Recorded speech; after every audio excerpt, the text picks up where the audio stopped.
These are 26 things in Siege that simply don't make sense.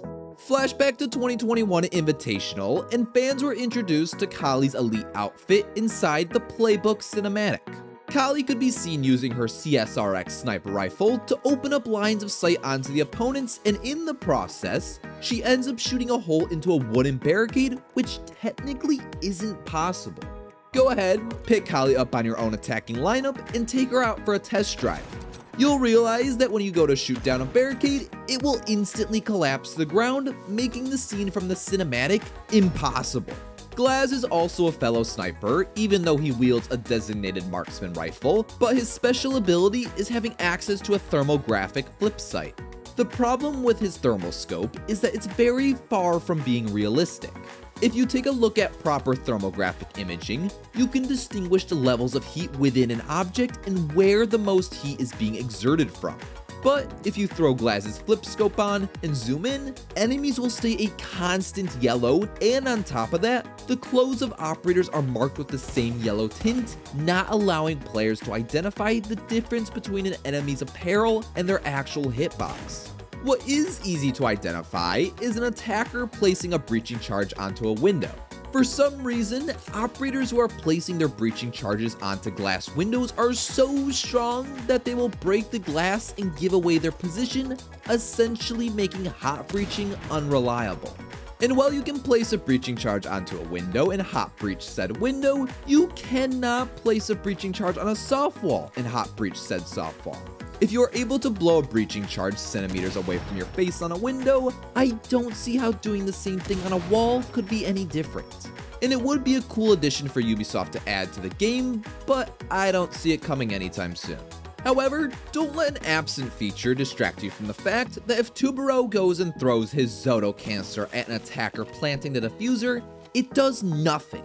If you're ever outside in the freezing cold and try to send a text message, odds are you'll be typing slower than usual because of how cold your fingers are. But this logic does not apply in game, even though I think it would be the perfect counter to attackers planting the diffuser.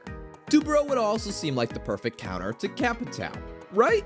Capitao shoots his asphyxiation bolt, which creates fire from oxygen, and Tubero throws his Zoto canister, which would turn regular oxygen to liquid oxygen, making the fire gradually disappear. But in the end, none of the scientific logic has been taken into consideration, and so Tubero can't put out fire. Skopos is another character that has features that don't quite make sense, and a realistic thought I had is why can't teammate Tora Alive spectate the active shell being controlled by Skopos?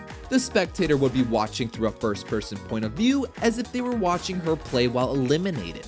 The idle shell acts as a bulletproof camera, and so it would only make sense if defenders could access that camera while the robot is active and moving around.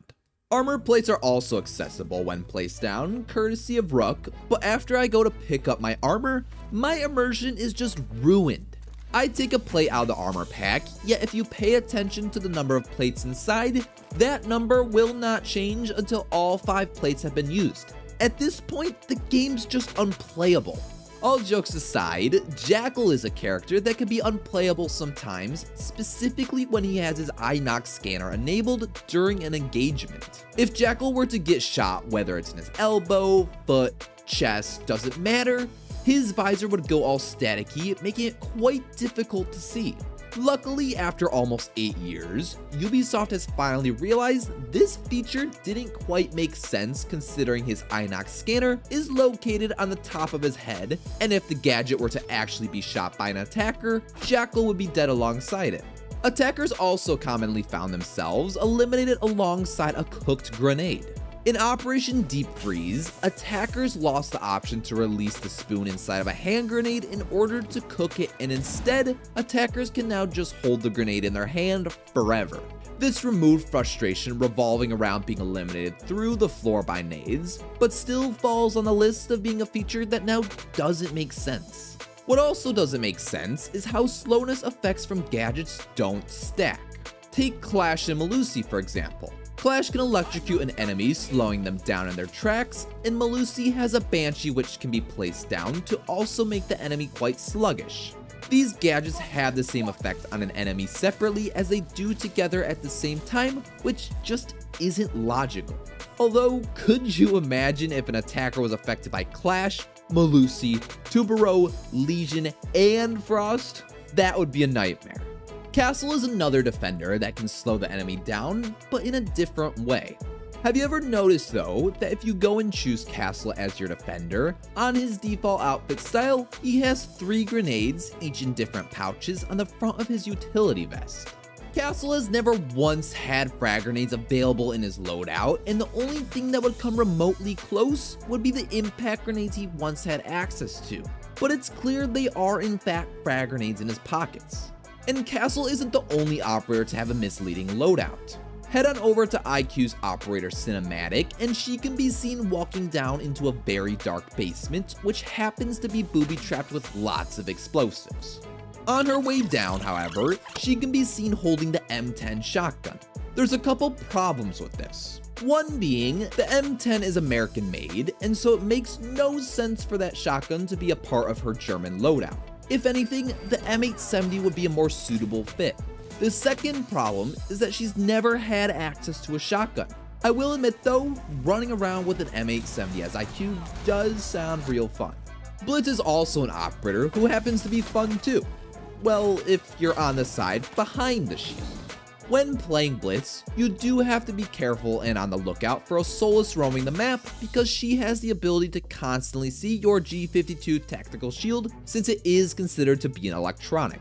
Weirdly enough though, if Blitz places his shield onto his back, Solis' electro sensor will no longer pick up the gadget as active, and for the reason of this, I couldn't tell you. What I can tell you is, if Siege were real life, most of the operators would end up being deaf after being in the field for so long because they don't wear ear protection. Weapons are constantly being fired, explosions go boom, but no one seems to care about losing their hearing. Military forces in modern day tend to wear some form of ear protection, whether it's ear muffs, helmets, or just earbuds, but they do wear something to protect their hearing in the long run. Perhaps that's why Clash is always screaming because she's on the front lines getting her eardrums blown out. Rook brings armor plates that are also meant to protect you.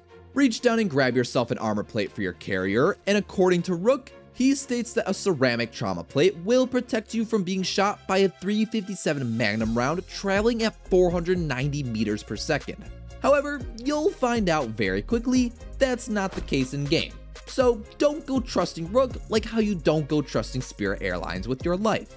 I also wouldn't count on Mute being a direct counter to Nook. She wears a HEL presence reduction device, or in other words, a glove, and it happens to be an electronic. The confusing part is, if Nook activates her glove and proceeds to walk past one of Mute's signal disruptors, she will still appear invisible on camera. Why is this the case? I don't know. What I do know though, through personal experience, is Castle cannot prevent Amaru from flying through a window once she attaches her Gara hook. Let me explain. You want to throw an armor panel up on a window, and it happens to be at the same exact time Amaru attaches her Gara hook to your window. As Castle, you're in the animation of placing the barricade down, and so your thought process is it'll cut off Amaru's line and she'll just detach. Unfortunately, that doesn't happen. Another part of Amaru that doesn't make sense is that she cannot use her gadget to grapple onto balconies inside buildings. Look at the hallway balcony inside the waiting room on Border, for example. Amaru can attach herself to the roof in order to get out of dodge, but if she had just wanted to get to the second floor without walking up the staircase, she can't. It doesn't quite make sense. What also doesn't make sense is for Ubisoft to design a spawn location yet to not use it. On Cafe Dostoyevsky, players have the option to spawn at either of the following: River Docks, Christmas Market, or Park. However, back when Terrorist Hunt was a game mode, players also had the option to choose the spawn location East Main Street. This location was only available in Terrorist Hunt and never in any other game mode, which was very strange. I also find it strange that Glaz doesn't have access to all 1x optics unlike the rest of the operators. If you head on over to his loadout, you'll see his OTS-03 marksman rifle can't equip the Reflex C sight. Some believe it's because the flip sight wouldn't properly align with the Reflex C sight, but we don't know for sure. What we also don't know is why some elite operator bundles cost more than others. One may think that any elite bundle that is a crossover will cost more, but that's not true in every case. Flores' elite skin from Assassin's Creed will cost 2,160 credits without the 10% shop discount, but Ash's crossover skin from Tomb Raider only costs 1,800 credits, the standard price for every non-crossover skin. So why are some bundles more expensive than others? And while talking about Ash, she can be found in the playbook cinematic doing the impossible. Just after entering the building, Dokkaebi can be seen issuing a phone call to all the defenders, and once she does, Ash fires her breaching round directly below Pulse to take him out. However, when she opened the floor, the entire floor got opened. There were no metal beams, it wasn't a hatch, the cinematic just simply went past Siege's core elements, and the only time we've ever seen a floor being fully opened was in Siege's E3 gameplay trailer back in 2014. Aruni could also be found in the same cinematic, strangling Thermite with her bionic arm. What I don't understand is if Aruni is capable of punching holes through walls, why can't Scopos' shell do the same thing? Perhaps the arms are built differently between the robots and Aruni, but why couldn't Scopos take the time to give her shells the ability to punch holes in walls? It would make her robots so much better. What would be a funny addition to the game would be for Brava to counter Aruni. And I'm not talking about Brava's Kludge drone hacking Aruni's Surya gates, I'm talking about if Brava could hack Aruni's bionic arm and then take control of it. Now, I don't know if this would actually be possible in reality, but imagine what you could do with an enemy's arm. It would definitely make for some funny clips. Now, if we head back on over to the menu, something that bothers me is that in the news section, Ubisoft will advertise new operator bundles and elite skins even if you own the item they're advertising. The caption will tell me I'm going to like what it's showing me, and I'm like, well, obviously I already own the item. Anyways, that has been 26 things in Siege that don't quite make sense. But let me know of anything else that you can think of that bothers you as well.